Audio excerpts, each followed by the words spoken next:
Hi everyone, welcome to part two of learning about David Hume and his work as a philosopher. Last week we talked about who he was, what kind of impact he had on a smaller scale, and kind of looked at his life overall. Today we're going to be looking at his work a bit more. We're going to be looking at his three different works, his most influential ones, and we're going to be trying to find out kind of what kind of impact he had on the world and the world of philosophy. So, yeah, we all know that David Hume was not just a philosopher. He was a historian, he was an economist, and he was an essayist, and he deeply influenced the Enlightenment era. His ideas really reshaped how we think about knowledge, how we understand religion and morality, and his legacy just continues to impact modern thought and modern understanding and modern education itself. So today we're going to be looking a bit more into his most significant works. Yeah, here are the three works that I want to talk about today. A Treatise of Human Nature, published in 1739, An Inquiry Concerning Human Understanding, published in 1748, and Dialogues Concerning National Religion, published in 1779. Let's start with his first work, A Treatise of Human Nature. So this was Hume's first major work, and we talked a bit more about this, but just looking at the content a bit more, Hume describes the treatise as like an ambitious project to explain human psychology itself. And it's divided into three parts: understanding, passions, and morals. And the treatise argues that all knowledge originates from sensory experience. And this revolutionary claim really rejected traditional notions of kind of ideas and emphasized the role of observation and experience in shaping our beliefs, and this kind of how our understanding originates. These topics are very extensively dealt with other philosophers such as John Locke. Yeah, and he continued just to continue to talk about a lot of things here. Just looking at his some of the philosophical connotations here, he deals with the three central beliefs that I've talked about last time: empiricism, skepticism, and naturalism. And I'll just explain to you briefly what all these are before talking about this. So, empiricism is the belief that all knowledge comes from sensory experience. Skepticism is questioning whether we can be certain about causations or even the existence of a unified self. That is, our basic understanding, a basic premise that we all live in is that if you do something, it will cause a reaction. If you, for example, throw a ball, the ball will be thrown. And he's like, is this kind of causation even real? Does this really exist be, beyond our beyond ourself, beyond our own thoughts? And are we even an existence in a unified self? Am I even me in the sense that I am separate from you and I'm separate from this computer, I'm separate from this room? Or am I a kind of intermixed self that is all interlocked with other people? And naturalism is just treating human behavior as something that can be studied scientifically, which is a different idea and a different approach from how most people viewed it kind of in a religious aspect. And yeah, it's paved the way for a lot of modern psychological work. And Hume raised a lot of these ideas in A Treatise of Human Nature. Hume's ideas of challenging centuries old of philosophical thoughts and just questioning very deeply held assumptions about reason, about knowledge, and the nature of reality that was based a lot on Judeo-Christian values really caused a lot of people a lot of criticism at the time. And one of the quotes that he is famous for is, "Reason is and ought only to be the slave of the passions." And this very provocative statement just flips the traditional views of human nature, which emphasizes that our decisions are kind of driven by emotion rather than just pure reason. And it highlights Hume's belief that understanding human psychology is really just the key to understanding morality and society, because he's like, from this understanding of how reason operates within us, this it connects to our understanding of society at large and how society operates based on morality.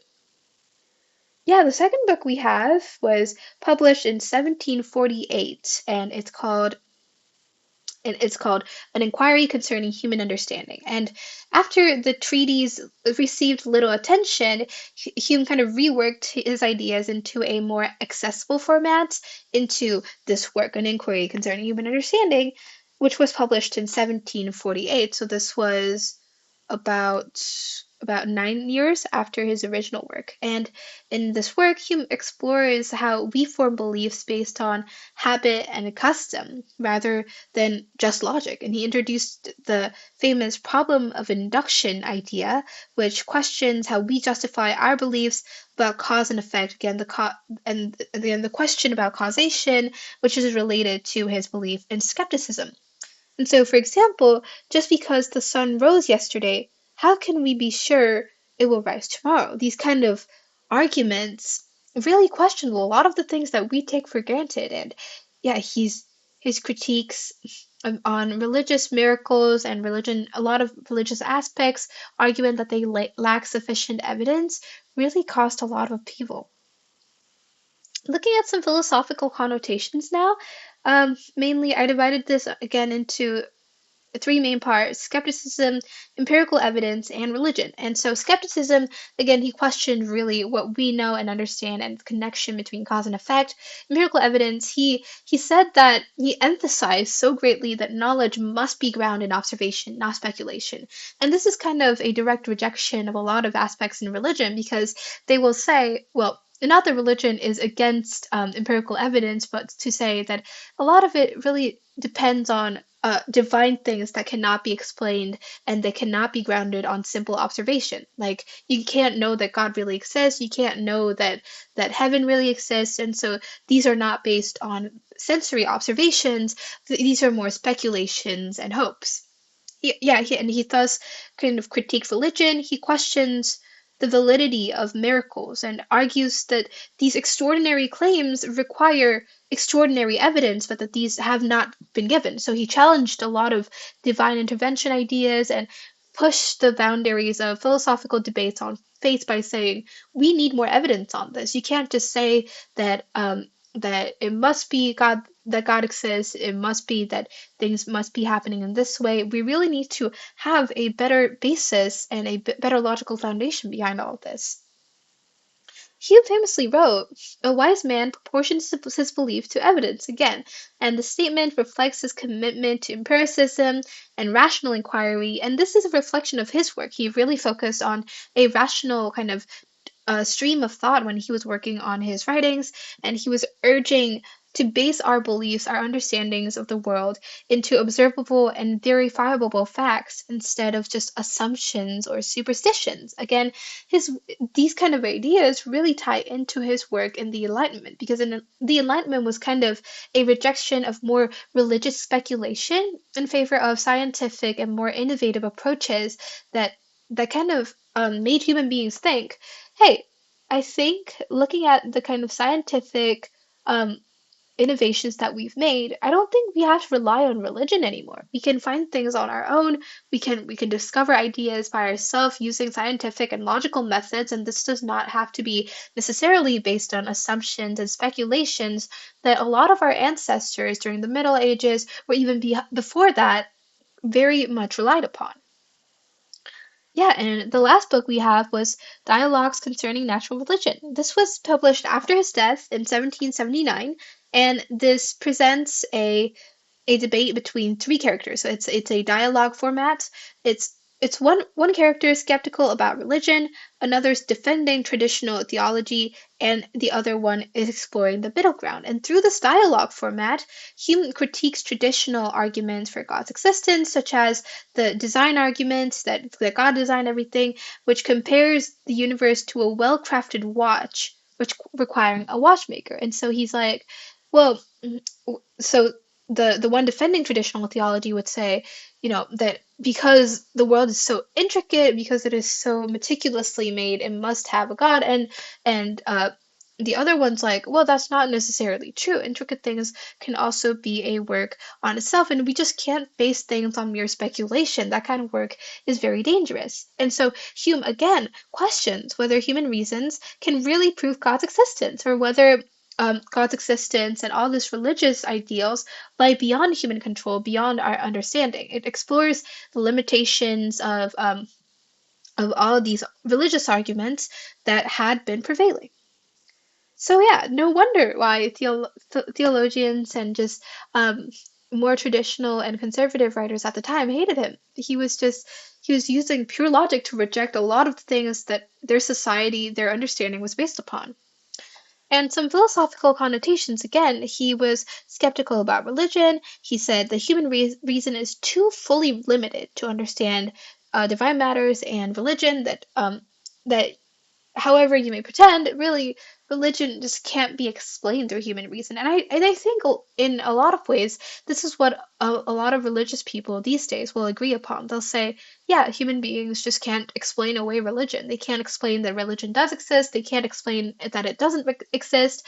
And you can be agnostic, you can be atheist because, because of the lack of evidence, and you can be a believer, you can be religious even with the lack of evidence because you still have faith in it. That's kind of a evolved understanding of religion that we see today. He also questioned the complexity of nature and whether it necessarily implies a divine creator. And it kind of pointed out the flaw between the watch and the watchmaker ideology. And yeah, the dialogue concerning human nature reflects Hume's commitment to very respectable debate because these three characters, they're not yelling at each other, they're not calling each other stupid for their belief, but it's a very respectful intellectual debate exploring religious ideas without outright dismissing the other side. It reflects his beliefs on tolerance, about accepting other people's belief even if it does not necessarily align with your own, and this really ties into how he worked in his life, kind of understanding other people's work. And he also wrote, "The world, for aught he knows, is very faulty and imperfect compared to a superior standard." And this quote really, I think, perfectly captures his skepticism about whether the universe, with all its flaws, truly reflect a perfect and divine creator. Because you see a lot of deaths, you see a lot of pain, and yeah, the problem of pain, the problem of flaw, is a topic that lots of religious writers and philosophers have dealt with. People like C.S. Lewis, a famous um, Christian writer who was a professor at Oxford. He wrote a book called The Problem of Pain, famously defending the idea of pain and pain around the world in and kind of and against people who believe that pain necessarily means that God cannot exist. So these writings, they're not necessarily correct, they're not necessarily wrong, but they continue to spark a lot of discussion, and I think having these questions to talk about is very necessary to understanding our life because fundamentally, if religion is true, it's very, very important that you do believe in it. Because, for example, if Christianity was true, then you probably should believe in it, or you would otherwise go to hell. But if religion is not true, then it is as much important to know whether religion is true, because if it's not true, you shouldn't be believing in it, right? So it's really a question of how to best live your life that continues to inspire these writers and inspire these discussions. Yeah, and through all these different works, we can just see his kind of writing style. His writing was fundamentally very clear and accessible, and it got clearer and more accessible as he approached his later years. He avoided like kind of dense academic jargons that make some philosophical work very inaccessible, and so his works were enjoyed by a broader audience than otherwise. He also included a lot of subtle humor into his arguments and made it more engaging and available to a lot of readers. And especially in his works like the dialogues concerning natural religion, he used dialogue as a way to present multiple perspectives and encourage readers to think critically as they read all these different thoughts, all these different writing styles. And the idea of philosophy as kind of a dialogue based discussion is really famous because even with Plato's Republic, right, it's all based on a dialogue style. And it is even said that Plato wrote it based on a real philosophical dialogue that occurred. And so these I think writing philosophy in the midst of dialogue, in the midst of oral speech, is just a beautiful thing to do. Yeah, so Hume's kind of arguments were all grounded in observation and reason, and he avoided abstract speculation also, and this made his work more easily understandable to a lot of people, I think. Yeah, and these approaches ensure that his ideas could reach not only scholars but to the general public, and I think that's a very beautiful aspect of his work that he wrote that many philosophers, especially writers like Friedrich Nietzsche, are just completely inaccessible to modern day readers like us, to young students. But many of Hume's work, I think, is actually kind of easier to read than a lot of them.